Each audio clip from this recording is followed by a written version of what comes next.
Okay, we're ready to start this section, this module 5, chapter 8, I believe it is. And with the first thing we're going to look at, as we did in the notes in the lecture part, we're going to figure out the actual price of this asset that we're purchasing because it has lots of different components coming in. So remember, anything that gets the item ready to use goes into the price. And we don't want to get carried away. We don't want to we want to make sure what they're giving us we actually want to use. And it's not something different. Okay, so for this one, we have the purchase price of $12,500. It says here that we have a discount option. And if you may want to pause this and read through it. I'm not going to take the time and read through it all. But if you go down to the bottom, it says they pay for the machine within the discount period. So they get that 2% discount that we've talked about a week or so ago. So we just want to get out our calculator. I don't think you can see this, but just get out your calculator, do 12,500 times 2%, it's 250. So we're going to put in here less the discount of 250, so it knows then to take it away from our purchase price. Then the seller prepaid the freight charges, adding it to our invoice. So that's something that if it gets added and we have to pay for it, we're going to put in freight charges of $360. The machine requires special steel mounting and power connections. So that's something we need to have to get it ready to use. $895. So we're going to see what they call it. Probably just steel mountings. Yep. Mounting and power connections. $895. Another $475 is paid to assemble. Oh yeah, got to put in assembly. Any installation cost of $475. And moving this the machine, $180 were damaged. That's not part of getting it ready. Damages are separate. That's a separate expense. That's not part of normally getting it ready. That's not something that we would normally expect. So we don't put the 150, the 180 in damages. Materials costing $40 are used in adjusting the machine. Yep, that's part of getting it ready to get what we need. So we're going to put here materials used in adjusting, 40. And this adjustments are normal for this machine and are not a result of the damages. Okay, so yeah, as long as it was normal, we can put it right in there. Now, that's all. So it looks like the machine, instead of us putting it on our books for $12,500, we actually would debit our machine for $14,020 and credit basically cash. Let's go ahead and check the work, make sure we got everything correct. And we do.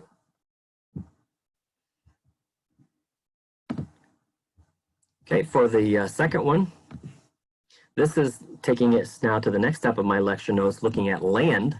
We're going to purchase a chunk of land and then eventually put a building and some landscaping and different things around it. So if we notice here, the negotiated price was $280,000 for the lot plus $110,000 for the old building. I could care less about the old building. I don't even want the old building because you can see here it costs us an extra $33,500 to tear down the building. So that building is unfortunate that it was there. Otherwise, I could have just bought it for $280,000 and saved this and the $33,500. And then we had to pay an extra $47,000 to fill and level.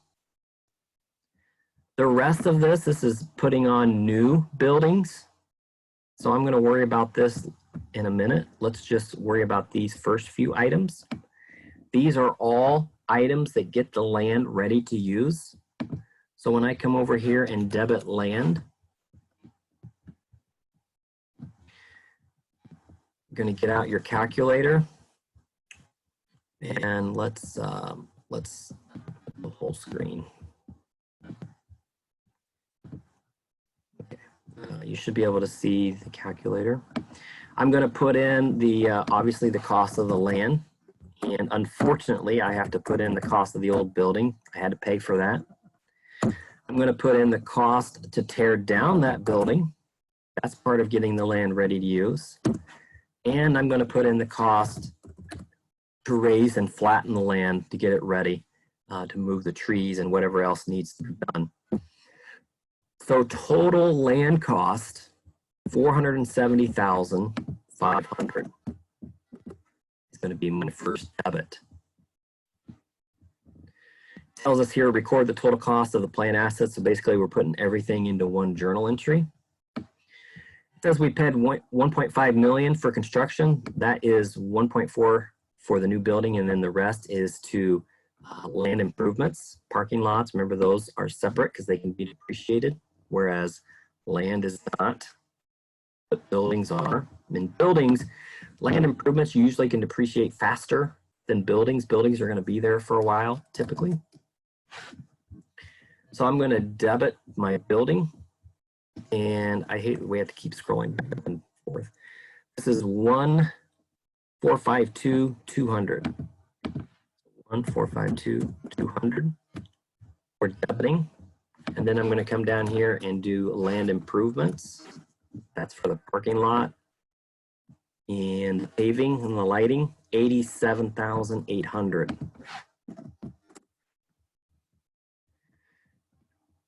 Tells us here, prepare a single journal entry, all of which were paid in cash. Probably unlikely, but okay.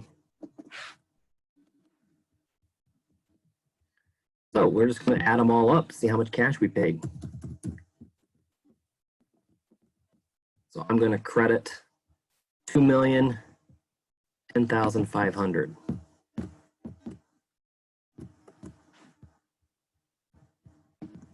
Our entry, and let's check the work. Okay, got it all correct.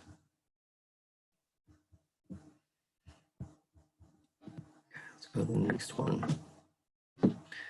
This one's very similar to what we just did. It's buying stuff, getting the land ready to use. So I'm going to skip this one. Okay, this one is dealing with straight line depreciation, and it's saying do it for the second year. It's we're going to look at it from, looks like 3 different or maybe at least 2 vantage points, maybe the third one here, and maybe this third one is the journal entry. So let's go ahead and do this one. It's what generally when you are doing something like this, especially in the book as well, you're going to, in word form, pick what your numerator is. So if we go back to the straight line, remember the numerator is your cost minus the salvage value. So that's what we want to look here. And yep, cost minus your salvage value. The denominator was the useful life. So we're going to put the useful life here. And that equals my depreciation. So now let's actually put in the numbers. Cost minus salvage value. This item cost me $43,500. Salvage value of $5,000. So we can do the, you should be able to do this mental math. $38,500. Estimated useful life, 10 years. That's what it tells me in the problem. So it's saying every year I'm going to depreciate $38,500. Now it tells me that this was purchased at the beginning of the year. So in year 1, we would have depreciated it fully. So therefore in year 2, we're going to depreciate it fully again, $38,500. The reason why that year 1 is important is because we needed to figure up the book value.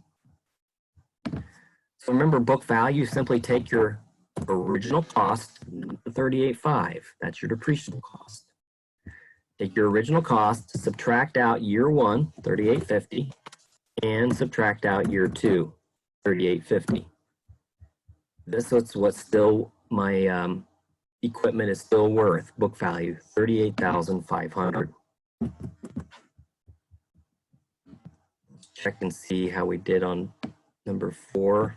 I must have put that in wrong. Yep, 35,800. I just transposed those numbers.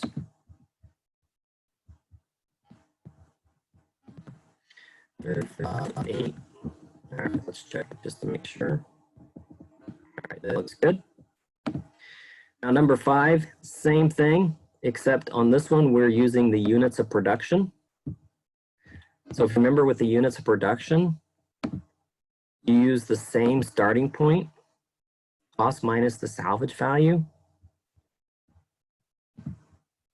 And then you divide by your total units of production. So this is basically step 1 and step 2. They just put it together in one step, because I had this just as one step, and then putting these two together is 2 steps. All right, so cost minus the salvage value, that's still 38.5, same from the other problem. Total units of production, it tells us here 385,000. It's telling us that it's 10 cents per item I make. All right, here it's saying, okay, how many units did you actually make? And we made 32.5. So therefore, our depreciation expense is simply 32.5 times 10 cents a unit. So just move the decimal. So that's 32.50. Let's check the work. And that looks correct as well. Finally, on number 6, it's wanting us to use the third method, double declining.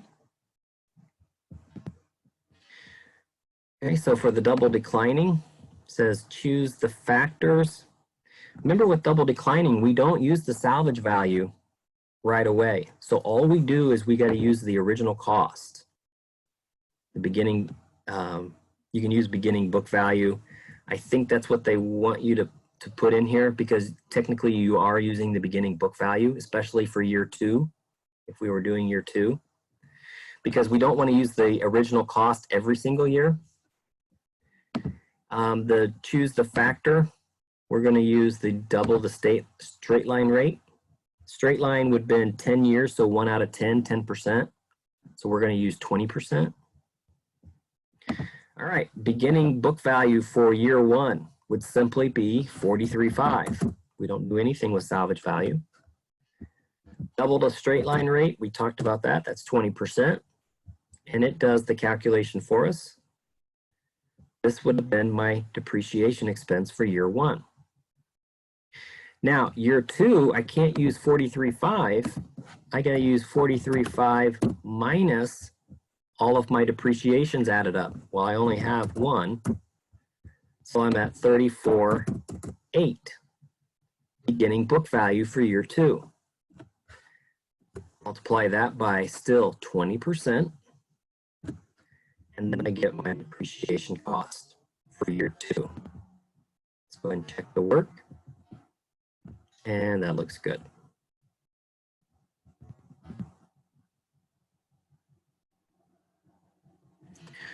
Okay, I'm going to skip through this one. This one is just basically doing the straight line for all the years.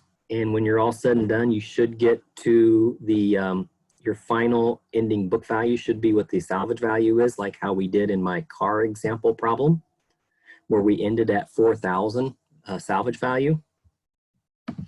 So 7 and 8 will go together. Actually, I'm going to go ahead and go through number 8, because the double declining is different. Remember how, because we don't use the salvage value till the end. So I think this one may be beneficial to go through. It's the harder method. So our beginning year book value, let's look at our problem here. At the beginning of the year, so that's good. We don't have to do any partial year. We purchase equipment for the 154, and we're going to use it for 4 years. Equipment value of 25 grand, or salvage value.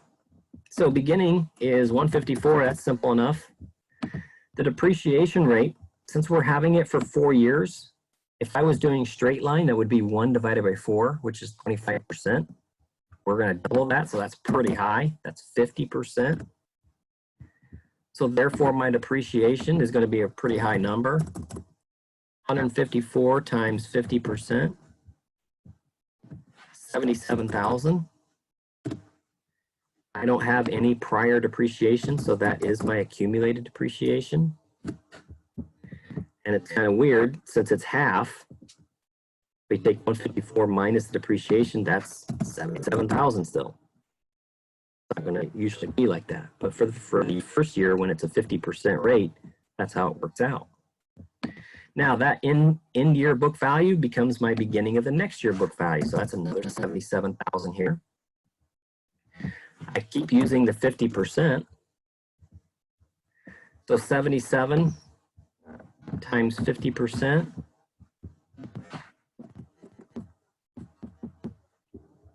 I'm going to depreciate 38.5. My accumulated depreciation, take the 38.5 plus my previous 77,000. So I'm at 115.5.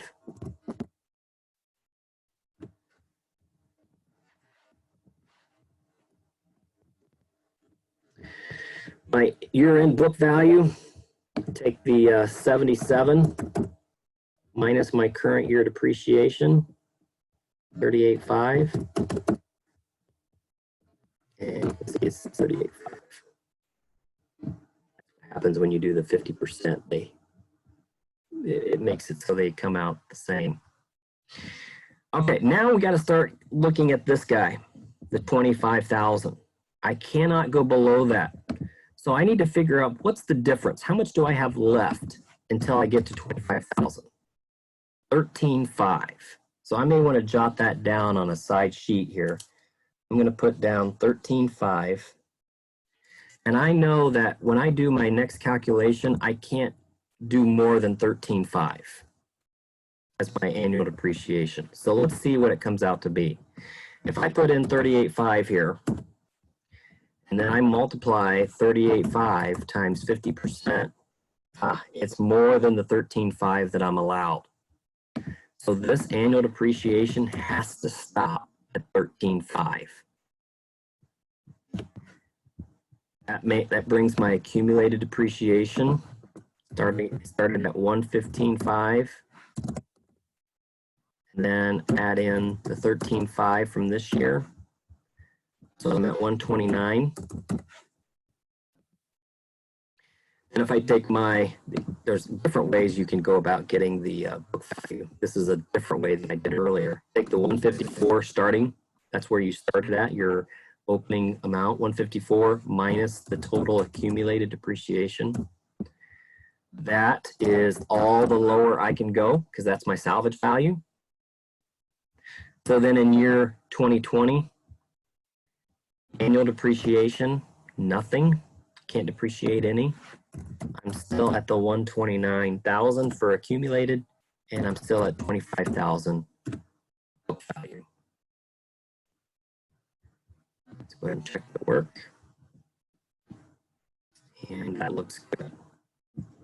So the key with this one, the hard part, is filling out this number, the 13.5, and not taking just the 50%. And then knowing that in the final year, nothing is depreciated. We can't go any lower.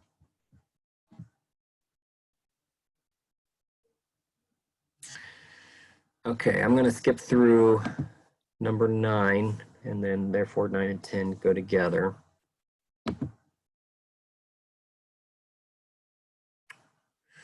I can skip through this one as well. This is just using the straight line method.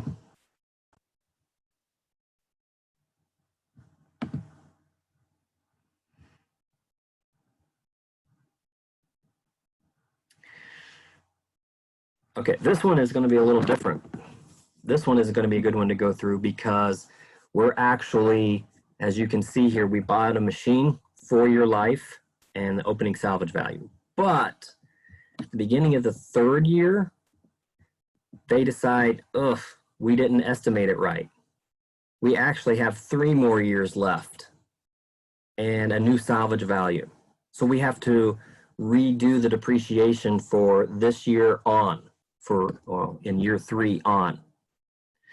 So let's get the company up to date after it says here, compute the machine's book value at the end of the 2nd year.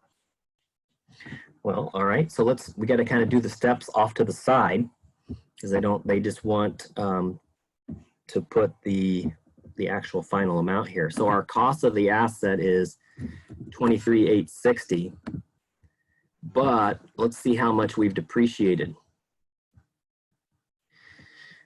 All right, So it doesn't say here that I bought it at the beginning of the year. We're gonna, I guess, have to assume that since it doesn't say otherwise.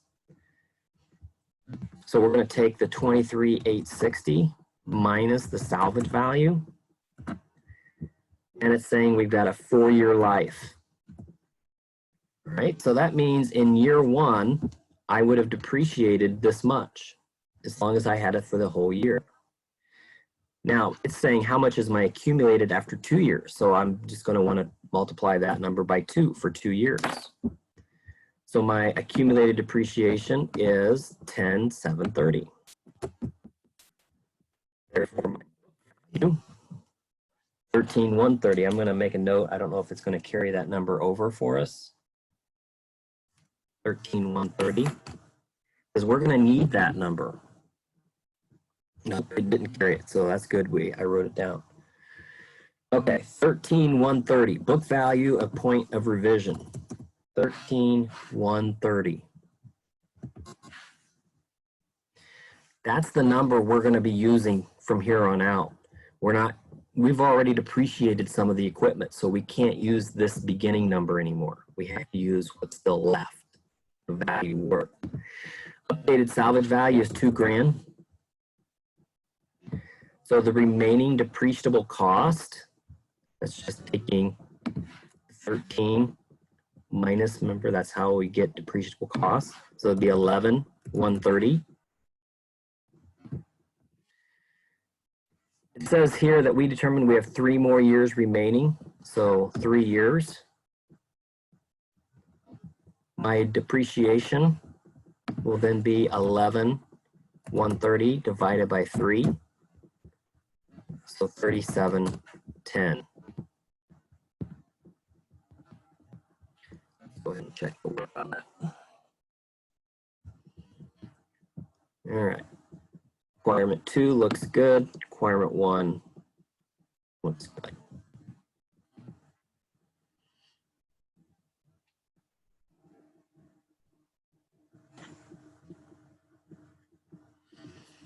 Okay, let's go ahead and do this one. This one is kind of a mix of doing adding into the capital cost of the asset or calling it a normal expense. And I think on this one, since things are changing and I don't know, I can't remember if I don't think there's any T accounts. So I like to keep T accounts sometimes when a problem has more than one or two little parts. I think you'll find that this is helpful if you do this off to the side and not try to just remember everything. All right, so let's scroll down to our equipment area since that's what we're talking about. And we'll put these numbers in as we go. All right, this company pays $264,000 for equipment. It's going to last us 4 years, $29,000. Salvage value. Prepare journal entries to record the following costs related to the equipment. All right, so right now, oh, they don't ask us to do any depreciation. So I don't know if I didn't necessarily need to do T accounts on this one. We would have definitely needed to if we were doing, keeping track of the equipment's worth. I don't think we're gonna need to though. So let's just go through and do these normal. During the second year, $22,000 was paid for a new component to increase the productivity. So that's something big. That's something that's going to make it worth more. Remember, there were 3 things that we're going to count it and put it into the equipment as a capitalized cost if it increases its value, increases its useful life, or makes it something kind of different. Well, this does one of those is it increases its value, makes it more productive. So what I'm going to do is I'm going to debit the equipment for the $22,000. We don't call it a betterment cost or whatever, any expense. It just goes right into the equipment and credit cash. And the second thing, paid $62.50 for normal repairs to keep the equipment in good order. So this would be like an oil change, something that we expect that we had to do. It's kind of almost a yearly thing, maybe not quite yearly. It's just a normal wear and tear. So this would be considered a normal repair expense. So let's see what they call that. I'm just putting in expenses and then see what pops up.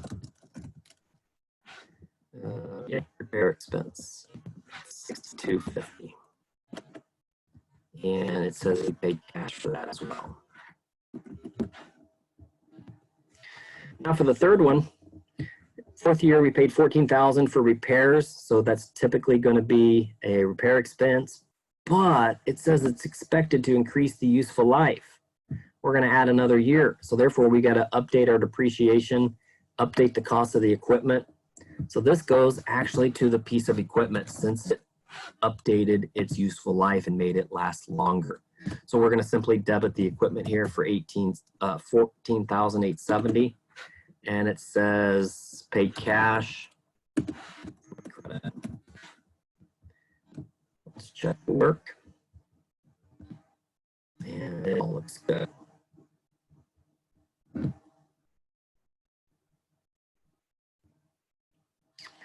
Okay, this one, you're going to figure up how old the building is based on the information that's given. You should be able to do this. I'll help us out here with this first part. If we have a building and we've depreciated this much so far, $429,000, and the building has a 20-year life. Well, let's first figure out how much. Let's make sure there's no salvage value. No, no salvage value. Okay. Let's see. It's wanting us to determine how long have we had the building, because they don't give us that. They want you to be able to figure it up based on this information, what it's still worth, and how long you're depreciating it. You can determine how long you've actually depreciated it. So therefore, how long you've had it. So let's take the 572 and divide that evenly over 20 years. Okay, so every year I depreciate 28,600. So I'm going to write that number down so I don't forget it. 28.6. And then I'm going to see how many 28.6s went into this number, the amount of depreciation. So take the 429,000 divided by what we just wrote down, 28.6. I've had the equipment, the age of the building is 15 years. So this is just part one, but we'll check. And that's correct. The rest of it you can do on your own.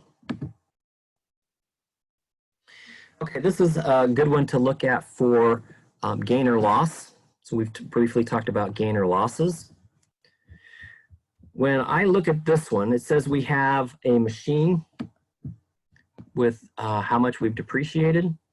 So with that information, I can determine what the actual book value still is. If you take 250,000 minus 182, you get 68,000. So I'm going to write that number down.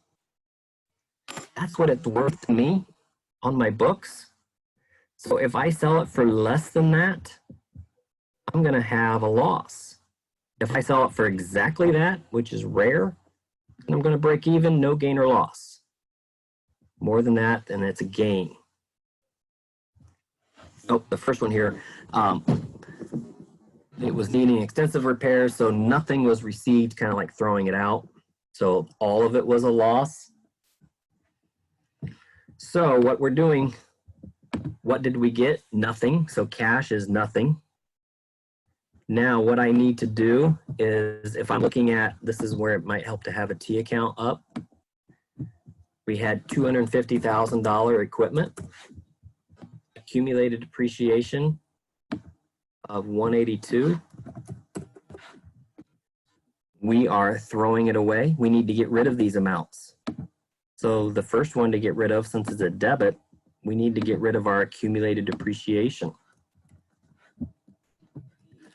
So accumulated depreciation,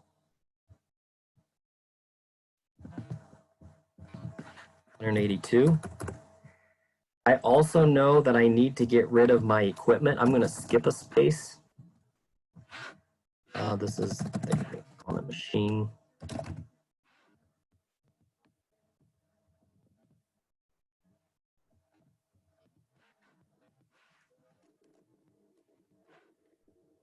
milling machine. 250 grand, I needed to get rid of that, so I need to credit 250. The difference, obviously my debits don't equal my credits. The difference is a complete loss. I have a loss on disposal of the milling machine for the entire 68,000. Now on this one, I'm still going to have a loss because I sold it for less than what it's worth, 68, but at least the loss isn't as bad. So I put my debit, what I'm getting, and then usually the credits are what you're giving up. But if you're giving up a contra account, then it's going to be a little different. You're going to have to debit it as well, just like we did above. Debit the 182. I'm going to skip a line because I know that I'm getting rid of my milling machine. 50. Now, if I add up these two, 35,000 cash plus the depreciation that I've taken, my debits are only 217. I need to get them up to 250.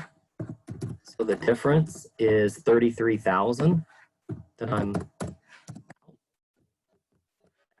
is my loss. Loss on sale.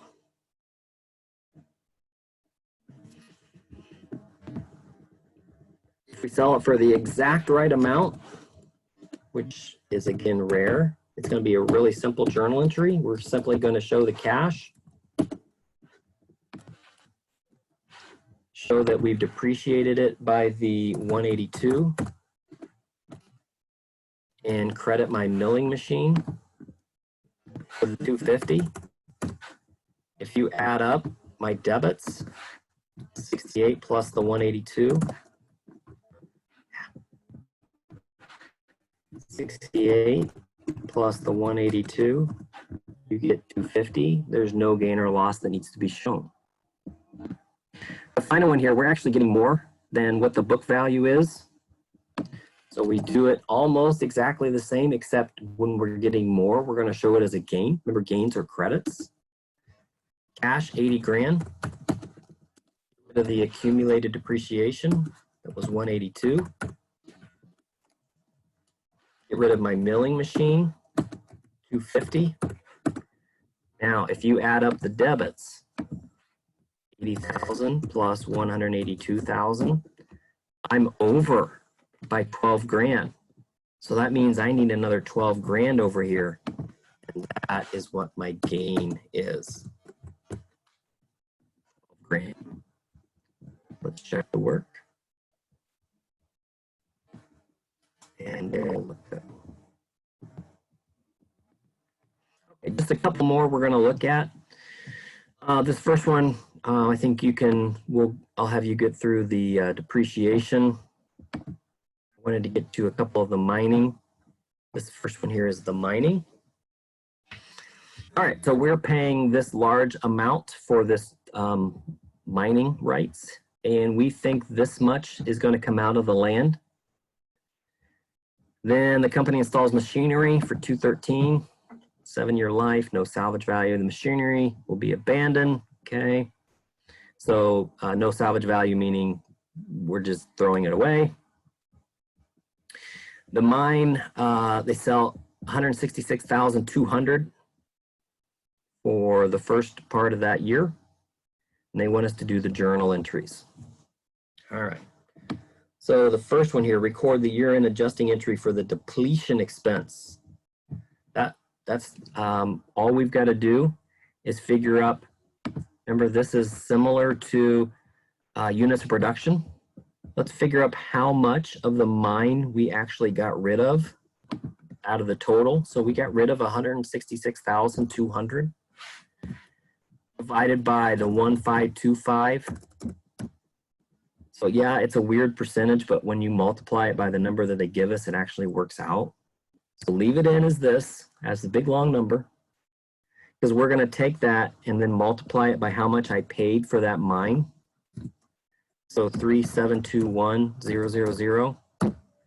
You can see it works out to a better number. So we're going to record this as a depletion expense. We'll call it depreciation, because when you're talking about mining, it's depleting. 405,528. And then we simply call it accumulated depletion, just like accumulated depreciation for 405,528. Now, what we're going to do with the year-end adjusting for the depreciation of the mining, let's go back up here. The machinery, mining, let's see if it wants us to do, I can't remember if it says straight line or not. The company installs machinery with 213.5 estimated 7-year life, no salvage. Then it begins mining in the mines in ore during the 8 months. Prepare the entries, record both the depletion and the mining machinery depreciation. The machinery should be in proportion to the mine's depletion. Okay, that's how it's telling us. It's basically doing units of production. Okay, so with no salvage value, we're going to go back up to and put in this number again, that weird. Going to put in how much depletion we got out, 166 divided by the 1525000. Now, it didn't have any salvage value. So we're basically, we would normally take away salvage value, but we don't have it this time. So we're going to take this times the 213.5, and we're at 23,268. So our depreciation expense, 23,268, and accumulated depreciation for 23,268. So that will do a depletion for any mining. Okay, this one we're going to look at copyright. We purchased a copyright oil painting for $418,000. It protects the owner for 10 years, and we plan on using it for 11. Doesn't matter how long we really plan on using it. How long is the copyright going to last me? Because people can start using it after that. So I'm guaranteed 10 years, so I need to depreciate it by 10 years. Or in this case, we call it amortizing. So simply record the purchase of the copyright of the oil painting. You actually debit copyright. That's an actual asset. So let's find that copyright for 418. It says I bought it with cash. The journal entry was easy. Now record the year-end adjusting entry. Instead of depreciation expense, you call it an amortization expense. And we do it evenly over 10 years, so just move the decimal. So that would be 41,800. And credit your accumulated amortization. Record the entry. Let's check the work. And that looks good. The last one we're going to look at is Goodwill. And then we may have a journal entry that goes along with it, but this will be kind of where we're going to finish up as we did with our notes. The company, they purchased it for $2.5 million. The assets, everything added up was only $1.8 million. So the difference is how much goodwill there was. Just easy on this one, just 700,000.